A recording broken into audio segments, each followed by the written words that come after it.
Nag-aaral ka palang magupit? Gusto mong gupitan ang iyong mga anak, ang iyong mga pamangkin at ang iyong pamilya? At gusto mo ring matuto na maging isang barbero? Hindi ka pa masyadong marunong humawak ng gunting, hindi ka pa masyadong marunong humawak ng clipper. Panoorin mo ito, kabarberos, malinaw at detalyadong pagtuturo ng gupit na straight barber's cut.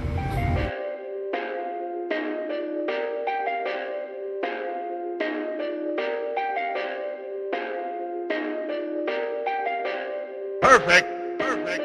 Perfect.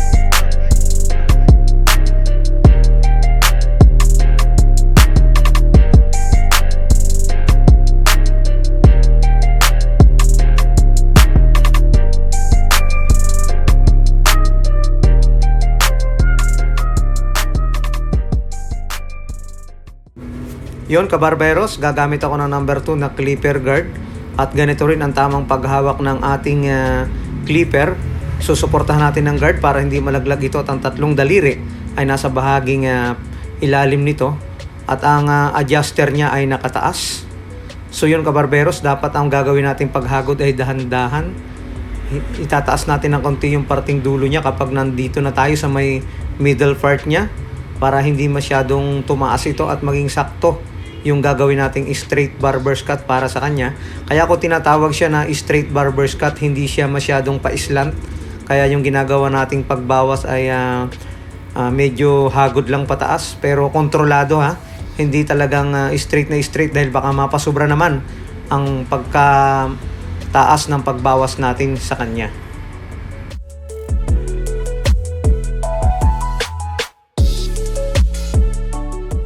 Tingnan mabuti ang posisyon ng aking kamay, kabarberos, para masanay tayo sa ganitong klase ng paghawak ng ating clipper guard.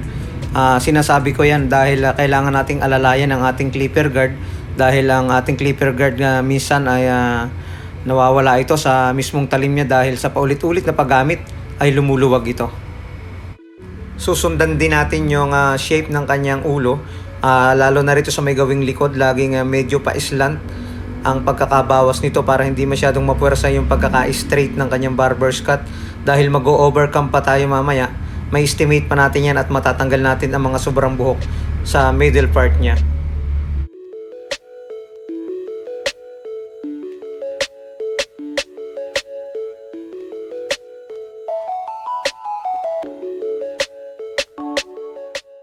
Mag-overcome ako gamit ang aking suklay. Ang suklay ko ay makunat at manipis at ang dulo nito ay hindi masyadong masakit sa anit. Ganito yung tamang paghawak ng ating suklay, kabarberos. Ito rin yung tamang posisyon ng ating clipper. Yan, itataas muna natin yung suklay din. Sasalubungin natin ng clipper yung mga buhok na pumasok dito sa suklay. Yung nasa labas, yun ang ating tatanggalin. Kailangan mauuna muna yung suklay para sa ganun ay makaiwas tayo sa maling paggamit ng clipper dahil baka mamaya kapag nauna yung clipper ay maukit ang ating ginugupitan o mabawasan yung ilalim ng buhok niya. Kung baguhan ka palang, kabarberos, napaka-importante ng pag-iingat. Dahan-dahan na pagkilos, diyan tayo makakagawa ng magandang obra, makakagawa tayo ng isang magandang gupit kung nakapokus tayo sa ating ginagawa. Kabarberos, lagi lang tayong manood ng mga tutorial. Ayan, kabarberos, yan ang tamang paghawak ng ating clipper. Pinapakita ko sa inyo. Dapat ay ang tamang paghawak nito ay makokontrol ng ating kamay o sakto sa paghawak ng ating clipper at hindi tayo nahihirapan. Dapat ay hinahawakan din natin ng maayos ito. Yun, tatanggalin natin yung mga sobra na ating nakikita. Laging pa-slant ang posisyon ng ating suklay at titingnan lang natin yung mga bahagi na mahaba, sobra, at yun ang ating puputulin sa pamamagitan ng overcome gamit ang aking clipper.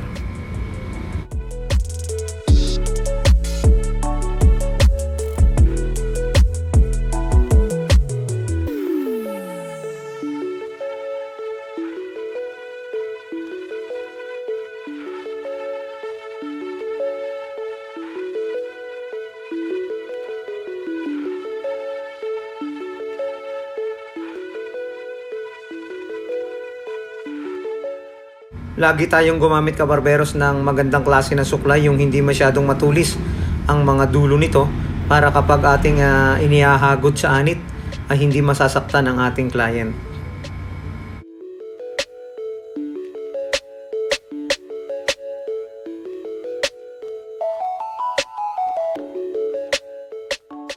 Number 1 na clipper guard naman ang gagamitin ko kabarberos pagkatapos ko mag-overcam. Nakataas yung kanyang adjuster. At yun, number 1 ang gagamitin natin dito. At ang tamang paghawak ng clipper kabarberos, dapat ay inaalalayan natin ang ating clipper guard para maiwasan na mahulog ito. Ang gagawin kong paghagod dito kabarberos, mas mababa ng konti kumpara doon sa ginawa kong paghagod kanina o yung pagbabataas ng number 2 na clipper guard. Para sa mas magandang resulta, sa mas magandang pag-blend nito, ay i-island pa rin natin yung paghagod dito. CC motion natin ng konti para mas maganda yung gagawin nating pagtanggal ng makakapal na bahagi sa gawing ibaba nito at maging balanse padiretso papunta sa gitna niya at lumabas na agad yung resulta na gagawin natin sa kanya na gupit. Kapag nagbabawas tayo dito sa may gawing bahagi ng kanyang tenga, iwasan natin na masagi ng clipper nung kahit anong matigas na bagay ang kanyang tenga upang hindi siya masaktan. Andiyan naman yung isa nating daliri at ialalay natin ito. Itupin natin ng konti ang kanyang tenga para maiwasan na makasugad tayo gamit ang ating clipper o kahit anong bagay na ginagamit natin sa paggugupit sa kanya.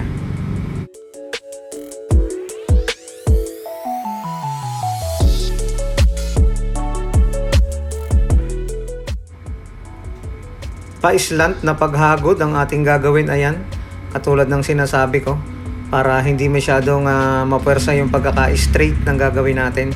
Mag-i-estimate na lang natin at gagawa na lang natin ng paraan dito sa may gawing itaas. Kung may susobra man ay ating i-overcome ito o babawasan ng gunting sa pamamagitan ng pagplangkita o pagbuli kung may mga sakaling sumobra o yung mga buhok na ating makikita na sumobra sa may bahaging middle part niya.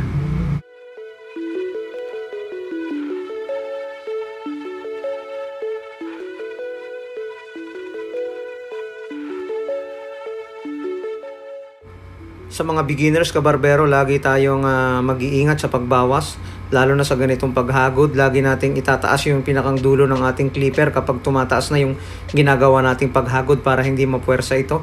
Laging motion. Sa pag-start sa may gawing ibaba niya, yon ang tinuturo ko lang yung posisyon pa rin ng kamay at ng mga daliri. Sa ibabang bahagi ng pagdikit ng ating clipper guard, doon lang natin ididikit yung pinakang dulo niya at kapag humahagod na tayo sa may gawing pataas niya ay isisimotion na natin ito, kukontrolin na natin para hindi masyadong mapataas ang pagkakabawas nito.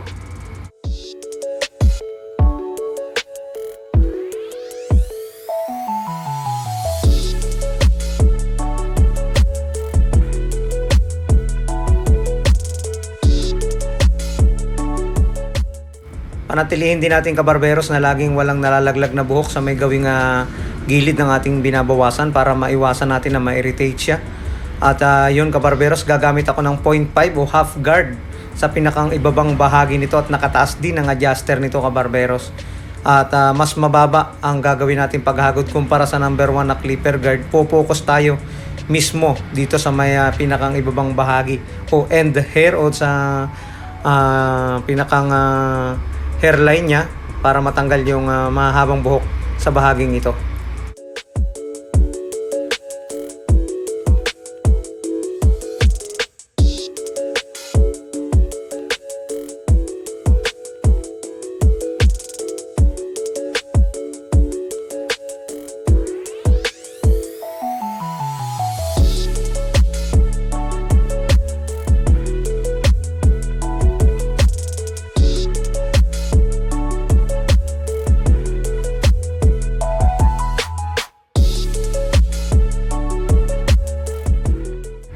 Ang pagplangkita o pagbubuli ay isang paraan ng pagtatanggal ng mga sobrang buhok, yung mga maliliit na bahagi nito.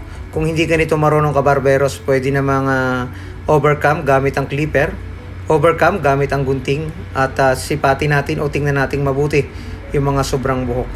Mas mainam kabarberos kung mag-aaral din tayo, lalo na sa mga ganitong klase ng gupit, na binabawasan ng husto o mataas o manipis ang pagkakabawas. Paano ba ito matututunan, kabarberos, ang pagplangkita o pagbubuli? Importante, dapat marunong tayong magkontrol ng ating gunting. Lagi nating aalalayan ang ating daliri. Ayan yung dalawa kong daliri o yung aking isang palasingsingan. Siya yung nagkukontrol para hindi masyadong mapuwersa ang pagbawas na gagawin ko o yung pagpantay nito. At isa ito sa mga effective na pamamaraan, kabarberos, para makapagpantay tayo ng maayos. Sa mga barbero na nag-aaral, sa mga nasa probinsya, pag-aralan natin ito, kabarberos, para mas maganda tayong makakapagpantay at nai-enjoy natin ang paggamit ng ating gunting.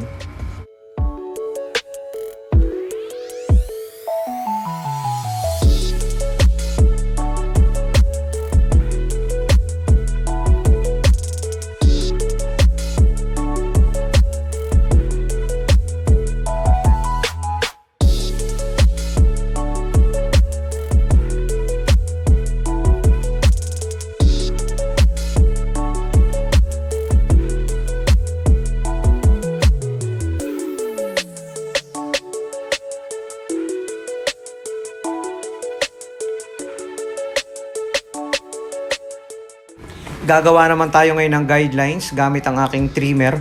Kung wala kayong trimmer, kabarberos, pwedeng gunting ang gamitin natin at alalayan lang natin yung dulo para makaiwas tayo sa pagka-irritate ng kanyang balat. Ito yung tamang posisyon sa paghawak ng ating trimmer, kabarberos.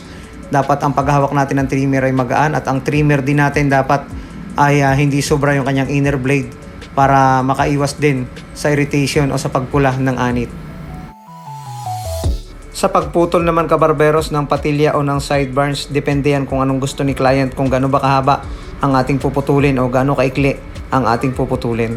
At ang gagawin natin, kabarberos, na pagpantay sa bahaging ito ay laging end line o yung hairline lamang, wag masyadong mataas, para sa pagtubo nito ay maganda siyang tingnan at mas maganda rin kung hindi siya masyadong mataas. Sakto lang kung saan nag-e-end yung kanyang buhok. Papantayin lang natin ito at doon lang tayo gagawa ng pantay na guhit paikot.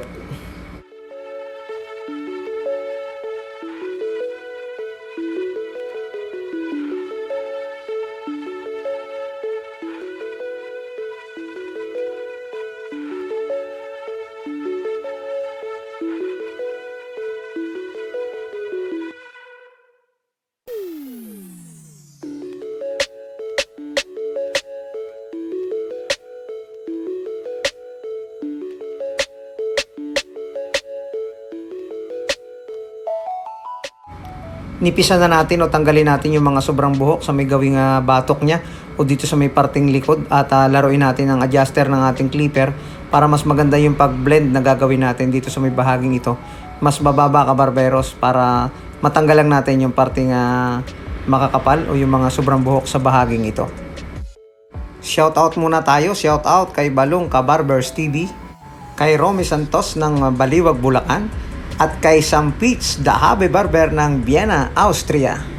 Shoutout din sa Pictos Bonal and All Vlog. Mga kabarberos, mag-comment po kayo kung hindi ko kayo na shoutout. Ay comment down below kung meron kayong mga ibang suggestion. Ay i-comment ninyo dito sa ibaba ng aking video. Sa pagbawas naman, kabarberos, sa gawing ibabaw niya, tatanungin natin ang client kung gaano ba kahaba yung pwede nating tanggalin o putulin na bawasin sa gawing ibaba nito. Kapag ganito kaikling buhok, kabarberos, kadalasan kunti lang yung ipinababawas ng ating client para bumagay sa gupit na ginagawa natin sa kanya. Dahan-dahan ito at magiging kontrolado. At titingnan natin kung nababagay ba sa pagkakagupit natin sa gilid yung gagawin nating pagbawas sa gawing ibabaw nito.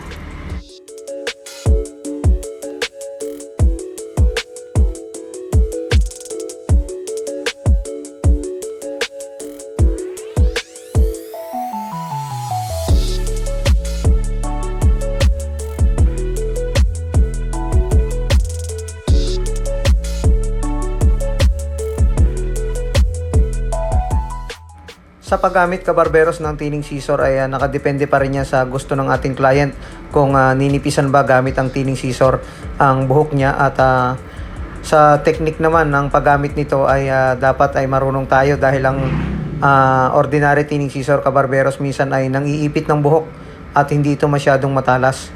Pag tinamaan na ng ating tining scissor yung buhok niya, bago natin iangat yung tining scissor, dapat ay nakabuka na yung talim nito para makaiwas tayo sa pagsabunot o pagkahila ng buhok.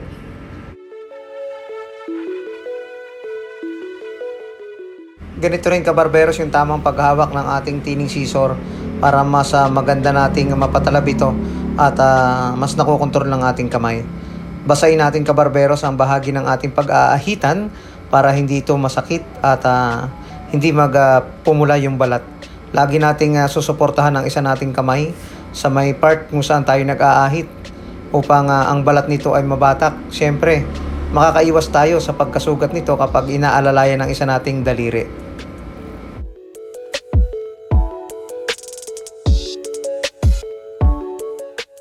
Magkakontra yung ating pag-ahit saka yung isang daliri natin sa pagbatak, nang sa ganon ay mabatak yung balat at yun nga, maiwasan natin na makasugat tayo at maiwasan natin na hindi pumula yung balat. At ang paggamit ng pag-aahit kabarberos ng ating labaha ay hindi masyadong madiin para maiwasan natin ang pagkasugat. Dahan-dahan, sanayin natin yung ating sarili sa paggamit ng labaha na kapag naramdaman nating tumatalab ay wag na nating masyadong idiin ito. Kapag nag-aahit tayo kabarberos, ingatan din natin yung may puno ng tenga para makita natin ay itupi lang natin o hawakan natin ang tenga niya para makita natin yung pag-aahitan. Mas safe yun kabarberos kaysa naman sa hindi natin ginagalaw yung tenga at hindi na natin makita yung inaahitan natin. May posibilidad na makasugat tayo kapag hindi natin nakikita o may sagabal sa ginagawa nating pag-aahit.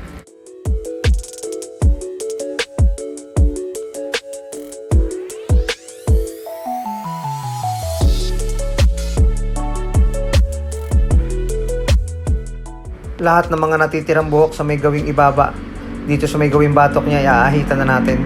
Ang pamamaraan pa rin kabarberos ng pag-ahit ay pag-ahit sa may gawing batok niya ay dahan-dahan. Kadalasan kasi ay may mga kunting mga tagihawat o may mga maliliit na mga bukol-bukol sa may ibabang bahagi nito para hindi masugat ito.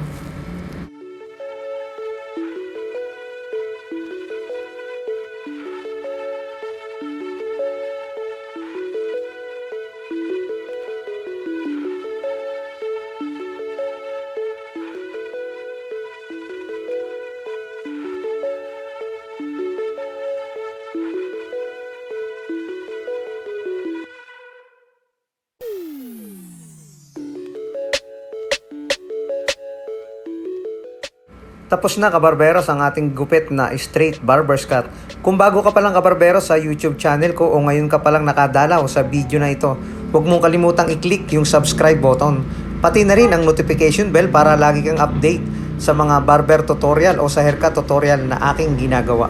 Maraming salamat po, magandang gabi at magandang araw sa ating lahat.